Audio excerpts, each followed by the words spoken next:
तो भाई लोग, आप सबको पता है इंडिया वुमेन लड़ते झगड़ते सेमीफाइनल में अपनी जगह बना ही ली। अब सेमीफाइनल से पहले एक और मैच खेलेगी बांग्लादेश वुमेन से।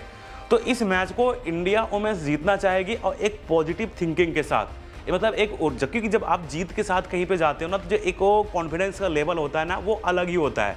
तो कैसे भी करके इस मैच को जीतना चाहेगा, क्योंकि अगर हम बात करें सेमीफाइनल में, तो सेमीफाइनल में ज़्यादातर चांसेस है कि ऑस्ट्रेलिया वुमेन्स या फिर साउथ अफ्रीका, मतलब 90% चांस है कि ऑस्ट्रेलिया वुमेन्स के सामने सामना हो, या फिर 10% चांस है कि साउथ अफ्रीका। तो ऑस्ट्रेलिया जैसी बड़ी टीम को हराने के लिए आपको पता कॉन्फिडेंस लेवल कितना ज़्यादा बड़ा करना पड़ेगा। तो क्या बांग्लादेश को एक तरफा इंडिया हरा पाएगा, एक बढ़िया कॉन्फिडेंस लेके जाएगा, या बांग्लादेश वुमेन से बोलेगा अच्छा हम श्रेणियों को कम समझाए, हम कभी इंडिया से जीते नहीं क्या।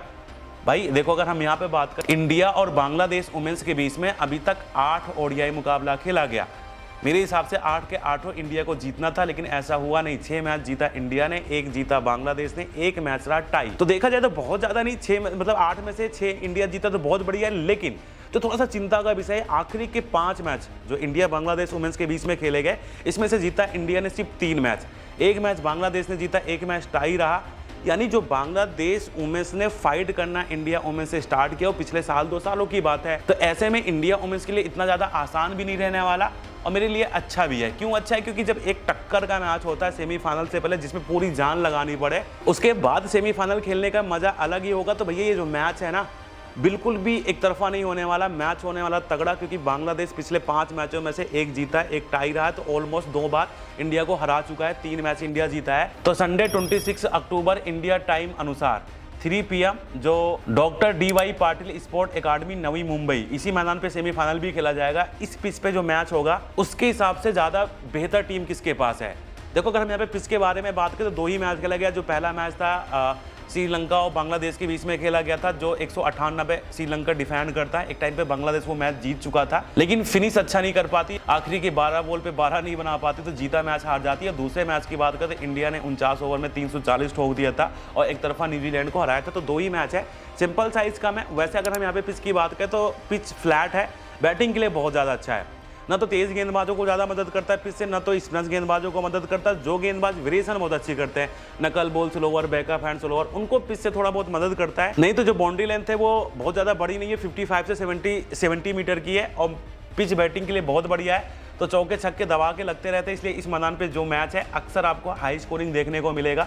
आज का भी मैच कुछ ऐसा ही हो सकता है। पावर प्ले की बात करें जो 1 से 10 ओवर का है, लगभग 50 से 55। 25 ओवर स्कोर की बात करें 120 से 130, 40 ओवर स्कोर की बात करें 200 से 210, वही 50 ओवर स्कोर की बात करें 270 से 290, या पता 300 भी देखने को मिल जाए। अगर बांग्लादेश पहले बल्लेबाजी करता तो हो सकता है थोड़ा सा कम देखने को मिले। इंडिया वुमेन्स पहले बल्लेबाजी करता है, हो सकता है 350 भी देखने को मिल जाए। डिपेंड करता है कि बल्लेबाजी कौन पहले करेगा।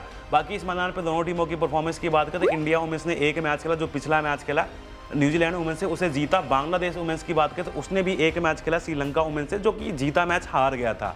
इंडिया वुमेन्स बांग्लादेश वुमेन्स इस मैदान पे पहली बार खेलेंगे। तो इस बैटिंग पिच के हिसाब से किसके पास ज़्यादा बेहतर टीम है, इंडिया वुमेन्स के पास या फिर बांग्लादेश वुमेन्स के पास? तो उसके लिए दोनों टीमों के बारे में अच्छे से समझना पड़ेगा ना। तो चलो समझते हैं। बस उससे पहले आपको ना मेरा टेलीग्राम ज्वाइन कर देना चाहिए, क्योंकि देखो भैया, टेलीग्राम पे हम जिस टीम को बोलते हैं ना कि ये टीम मैच जीत सकती है, लगभग वो टीम मैच जीत जाती है। जिस ओवर में बोलता हूँ विकेट जा सकते हैं, लगभग उसी ओवर में विकेट चले जाते हैं। 5, 10, 15 ओवर में जितने रन बोलता हूँ बन सकते हैं ना, लगभग उतने रन बनते हैं। तो इतनी ज़बरदस्त अपडेट आपको कहीं मिलेगी, सिर्फ मेरे टेलीग्राम पे मिलेगी, जिसकी लिंक मिलेगी वीडियो के डिस्क्रिप्शन में। जो कमेंट बॉक्स में सबसे पहला कमेंट है, वहाँ पे भी लिंक मिल जाएगी। अप्सा क्रिकेटर के नाम से मेरा टेलीग्राम है, एक बार ज़रूर ज्वाइन करें, एक बार मेरा काम ज़रूर चेक करें। अभी मैच पे वापस आते हैं। तो सबसे पहले हम यहाँ पे अंग्रेजन की बात कर लेते हैं। तो जो इनकी ओपनिंग जोड़ी है एमी जोन्स के साथ टैमी बीमाउंट। भाई लोग, सबसे पहले हम यहाँ पे इंडिया वुमेन्स की बात करें। देखो, जो ओपनिंग जोड़ी है प्रतिका रावल के साथ स्मृति मंदना। अगर हम यहाँ पे बात करें तो इंडिया वुमेन्स की सबसे तगड़ी बल्लेबाज कौन है? स्मृति मंदना। लेकिन करंट परफॉर्मेंस सबसे ज़्यादा बढ़िया किसकी है? प्रतिका रावल। बहुत ही बढ़िया बल्लेबाजी कर रही है। दोनों इतने आसानी से विकेट फेंक के नहीं जाती है। मैं मानता हूँ बांग्लादेश वुमेन्स की गेंदबाजी बहुत बढ़िया है, लेकिन जिस तरह से पिच है, जिस तरह से दोनों के पास फॉर्म है, एक बार दोनों फिर से शुरुआत बढ़िया करने वाली है। और प्रतिका रावल को इस टूर्नामेंट में 2 बार गेंदबाजी करवाई गई, दोनों बार 1-1 विकेट चटकाया। तो थोड़ा सा हरमनप्रीत कौर के लिए ना 60वें गेंदबाज को ऑप्शन मिल गया प्रतिका रावल के रूप में।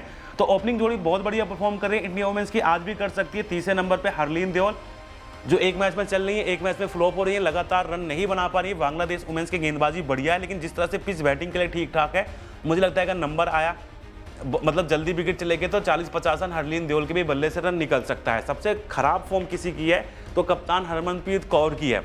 एक मैच मुझे लगता है कि शायद इंग्लैंड वुमेन्स के सामने बहुत बढ़िया पारी खेली थी, उसके पहले 4 मैचों में फ्लॉप हुई थी, और पिछले मैच में भी मतलब एक अच्छा, हालांकि बहुत ज़्यादा बॉल बची नहीं थी, लेकिन फिर भी उतना अच्छा फिनिश ना कर पाई। तो जो बांग्लादेश वुमेन्स की गेंदबाज ताकत है ना, वो उनकी गेंदबाजी, सारी की सारी लड़कियां बहुत अच्छी गेंदबाजी करती है। मैं मानता हूँ पिच बैटिंग के लिए बढ़िया है, लेकिन हरमनप्रीत कौर के लिए इतना आसान नहीं होगा, लेकिन उनके पास मौका भी है कि ठीक है, सेमीफाइनल से पहले एक मैच है जिनकी गेंदबाजी बहुत अच्छी है, तो अगर हर बांग्लादेश वुमेन्स के सामने रन बनाएंगे तो फॉर्म और अच्छी होगी, और सेमीफाइनल से पहले इंडिया वुमेन्स के लिए बेहतर होगा। जेमिमा रोड्रिगस की बात करें तो 5वें नंबर, 3रे नंबर, 4थे नंबर कहीं पे खिला लो, ये छोरी कमाल की है, लगातार बढ़िया परफॉर्मेंस करती है भाई साहब। मतलब T20 के अंदाज में ओडीआई भी खेलती, पिछले मैच में भी 3रे नंबर पर खेला था, क्या जबरदस्त खेला था। मैं मानता हूँ बांग्लादेश वुमेन्स की गेंदबाजी ठीक ठाक जरूर है, लेकिन जिस लेवल की बल्लेबाज है, जो फॉर्म है जेमिमा रोड्रिगस के पास, और जिस तरह से पिच है, देखो जेमिमा के कहानी क्या है कि 40 से 49 के बीच में रन बनाती हैं। मतलब बहुत कम होता है कि इनकी हाफ सेंचुरी लगे, लेकिन बहुत कम होता है कि 40 से नीचे आउट भी हो। तो वो 40 से 49 वाली पारी जेमिमा रोड्रिगस के बल्ले से फिर से निकल सकती है। ऋचा घोष की बात करें, इस सीजन कई मैचों में बहुत बढ़िया फिनिश किया, कई मैचों में फ्लॉप भी हुई, मतलब हम कह सकते हैं आधी अधूरी परफॉर्मेंस है, लेकिन जो नीचे खेलेगा एज ए फिनिशर, वो लगातार आपको रन नहीं बना दे पाएगा, कभी चलेगा कभी फ्लॉप होगा। तो ओवरऑल फॉर्म ठीक है, सामने बढ़िया गेंदबाजी है, तो टक्कर ऋचा घोष के बल्ले और बांग्लादेश वुमेन्स की गेंदबाजी में भी हो सकती है, चल भी सकती है, फ्लॉप भी हो सकती है। दीप्ति शर्मा की बात करें तो एज एन ऑलराउंडर इस वर्ल्ड कप में कमाल की परफॉर्मेंस करी है। मुझे याद आता है 2011 के वर्ल्ड कप में जो युवराज सिंह की परफॉर्मेंस थी ना, सेम वैसी कुछ परफॉर्मेंस दीप्ति शर्मा इस बारी कर रही है, गेंदबाजी करने आती है। एक आधा 2 मैच में महंगी हुई, जैसे पिछले मैच में काफ़ी महंगी हुई थी, लेकिन विकेट लगातार चटका रही है। शायद अनाबिल सदरलैंड के बाद दूसरे नंबर पे विकेट चटकाने के मामले में। तो जिस तरह से बांग्लादेश वुमेन्स की बल्लेबाजी बिल्कुल आउट ऑफ फॉर्म है, पिच बैटिंग के लिए भले अच्छा है, लेकिन दीप्ति शर्मा को बांग्लादेश वुमेन्स झेल पाए बहुत मुश्किल है। 2-3 विकेट इनके खाते में फिर से आ सकते हैं। साथ में बल्लेबाजी की बात करें तो बल्लेबाजी भी ठीक ठाक कर रही है, हो सकता है थोड़ा सा देर से नंबर आए, ज़्यादा बड़ी पारी ना आए, लेकिन 25-30 फिर भी बना सकती है। तो Deepti Sharma as an allrounder बढ़िया परफॉर्म कर सकती है। स्नेह राणा की बात करें, स्नेह राणा ने भी इस वर्ल्ड कप में एज एन ऑलराउंडर बढ़िया परफॉर्मेंस करी है। अगर हम बात करें जब भी बल्लेबाजी का नंबर आए तो 25-30 ताबड़तोड़ रन बनाए, एक इंग्लैंड वुमेन्स के सामने छोड़कर, बाकी जब भी नंबर आए ठीक ठाक परफॉर्मेंस करी है, और साथ में गेंदबाजी भी बढ़िया कर रही है। और सामने बांग्लादेश वुमेन्स की बल्लेबाजी उतनी अच्छी नहीं चल रही, तो गेंदबाजी फिर से चलेगी, बल्लेबाजी हो सकता है नंबर ना आएगा तो रन बना देगी। यानी स्नेह राणा भी कमाल की फॉर्म में एज एन ऑलराउंडर आज भी बढ़िया परफॉर्म कर सकती है। क्रांति गौड़ की बात करें तो न्यू बॉल से बहुत ही बढ़िया गेंदबाजी कर रही है। अगर हम यहाँ पे बांग्लादेश वुमेन्स की बात करें तो ज़्यादा कुछ खास लय में है नहीं, और न्यू बॉल से थोड़ा बहुत स्विंग करता है, तो न्यू बॉल से एक आधा 2 विकेट क्रांति गौड़ के खाते में आ सकते हैं। एक आधा डेथ में तो गेंदबाजी इनकी फिर से बढ़िया चल सकती है, फिर से किफायती रह के 2-3 विकेट चटका सकते हैं। रेणुका ठाकुर सिंह की बात करें, 3 मैच खेला, पिछले मैच में उनको विकेट मिला और अच्छे विकेट निकाले, न्यू बॉल से निकाले, जिसकी वजह से क्या हुआ कि इंडिया मैच एक तरफा जीत गया। लेकिन यही परफॉर्मेंस कंसिस्टेंट दिखानी पड़ेगी। इससे पिछले जो 2 मैच खेला था वहाँ पे रेणुका सिंह को विकेट नहीं मिला था। देखो पिच से थोड़ा बहुत स्विंग है, और बांग्लादेश की बल्लेबाजी उतनी ज़्यादा अच्छी चल नहीं रही है, तो रेणुका सिंह के पास मौका है 1, 2 या 3 विकेट निकाल के सेमीफाइनल में फॉर्म के साथ जाए। तो ओवरऑल अगर हम यहाँ पे इंडिया वुमेन्स की बात करें तो फॉर्म बहुत अच्छी है, चाहे बल्लेबाजी की बात कर ले या गेंदबाजी की बात कर ले। लेकिन फिर 6 में से 3 जीती, 3 हारी, ऐसा क्यों हुआ? क्योंकि जो गेंदबाज है ना, वो विकेट तो चटका रही, लेकिन कई गेंदबाज काफ़ी ज़्यादा महंगी साबित हो रहे हैं। जैसे अगर हम पिछले मैच की बात करें तो दीप्ति शर्मा लगभग 8 ओवर में 60 रन के आसपास का आ गई थी, स्नेह राणा भी महंगी हुई थी, श्री चटनी भी महंगी हुई थी, क्रांति गौड़ भी बीच में कई मैचों में कई ज़्यादा महंगी हुई। तो थोड़ा सा किफायती रहना पड़ेगा। विकेट तो आप निकाल लें, लेकिन विकेट निकालने के साथ थोड़ा सा किफायती रहना पड़ेगा, क्योंकि आगे नॉक आउट आने वाला है, वहाँ पर एक गलती आप बाहर। वहीं दूसरी तरफ बांग्लादेश वुमेन्स की बात करें तो फरजाना हक के साथ रूबिया हैदर। फरजाना हक ने एक आधा मैच में बढ़िया परफॉर्मेंस करी, बाकी के मैचों में फ्लॉप। न्यू बॉल से इंडिया वुमेन्स की गेंदबाजी बहुत अच्छी है, तो 15, 20, 25 बना ले फरजाना हक बहुत है, यानी ज्यादा अच्छी बल्लेबाजी नहीं आएगी। रूबिया हैदर की बात करें तो रूबिया हैदर एक मैच में चल रही है, एक मैच में फ्लॉप हो रही है। मैं मानता हूँ इंडिया वुमेन्स की गेंदबाजी ठीक ठाक, लेकिन जो ये पिच है ये बैटिंग के लिए ठीक ठाक है, तो इस पे रूबिया हैदर के बल्ले से ठीक ठाक पारी निकल सकती है। 3रे नंबर पर शर्मीन अख्तर की भी वही कहानी है, एक मैच में चलना, एक मैच में फ्लॉप होना, लगातार रन नहीं बना पा रही। लेकिन जैसे मैंने बताया पिच बैटिंग के लिए बढ़िया है, मैं मानता हूँ सामने गेंदबाजी ठीक ठाक है, लेकिन ठीक ठाक बल्लेबाजी शर्मीन अख्तर भी इस पिच पे कर सकती है, क्योंकि पिच बहुत अच्छा है बैटिंग के लिए। शोभना मिस्ट्री की बात करते इनकी भी वही कहानी, एक मैच में चलना, एक मैच में फ्लॉप होना, लेकिन ये भी रन बना सकती हैं। क्यों बना सकती है? क्योंकि पिच बहुत अच्छा है बैटिंग के लिए। तो जाते जाते मुझे लगता है शोभना मिस्ट्री के बल्ले से 40-50 रन की पारी निकल सकती है। तो ऊपर की जो टॉप 4 है उसमें से टॉप 3 ठीक ठाक परफॉर्मेंस कर सकती हैं। बाकी निगार सुल्ताना जो कि कप्तान है, 1-2 मैचों में अच्छा खेला, तो 2-3 मैच में फ्लॉप रही। और पिछले मैच में जब तक ये खेले थी लगभग एक तरफा श्रीलंका को मैच हरा दिया था, लेकिन इनके आउट होने के बाद आखिरी के ओवर में लगातार 4 विकेट चले गए और टीम मैच हार गई। तो बहुत अच्छी परफॉर्मेंस करी नहीं, लेकिन पिछले मैच में रन बना के आ रहे हैं। लेकिन देखो पिच बैटिंग के लिए बढ़िया जरूर है, लेकिन निगार सुल्ताना के पास उतनी अच्छी फॉर्म नहीं है और इंडिया वुमेन्स के पास गेंदबाजी ठीक ठाक है। तो थोड़ा सा मुश्किल है, अगर हो सकता है 25-30 बना ले, लेकिन बहुत ज़्यादा अच्छी पारी शायद निगार सुल्ताना कप्तान के बल्ले से ना आए। सोरना अख्तर की बात करते एज एन ऑलराउंडर खेलती है। गेंदबाजी की बात करें, जो पहला मैच खेला था उसमें 3 विकेट चटकाया था, जो आखिरी मैच खेला उसमें 3 विकेट चटकाए, बाकी की 4 मैच में 32 गोल। बल्लेबाजी की बात करें, एक ही साउथ अफ्रीका के सामने बढ़िया परफॉर्मेंस करी थी, नहीं तो एक भी मैच में ना चली। तो जिस तरह से गेंदबाजी है इंडिया वुमेन्स की, तो सोरना अख्तर का रन बना पाना, अच्छी पारी खेल पाना आज की भी मैच में बहुत मुश्किल है। 15, 20, 25 बना ले बहुत है। और गेंदबाजी की बात करें तो पिच फ्लैट है और इंडिया वुमेन्स की बल्लेबाजी बहुत तगड़ी, तो ऐसे में हो सकता है एक आधा विकेट मिले या विकेट लेस जाए। यानी सोरना अख्तर की जो परफॉर्मेंस है ज़्यादा अच्छी आने वाली नहीं है। रितु मोनी की बात करते एक आधा मैच में एज ए ऑलराउंडर ठीक ठाक परफॉर्मेंस करी थी। बाकी जितने मैचों में रितु मोनी को मौका मिला ज़्यादा कुछ खास परफॉर्म ये भी ना कर पाए। एक तो बल्लेबाजी नीचे करती है और आखिरी के ओवरों में इंडिया वुमेन्स की गेंदबाजी बढ़िया चलती है, तो हो सकता है रितु मोनी की बल्लेबाजी ना चले।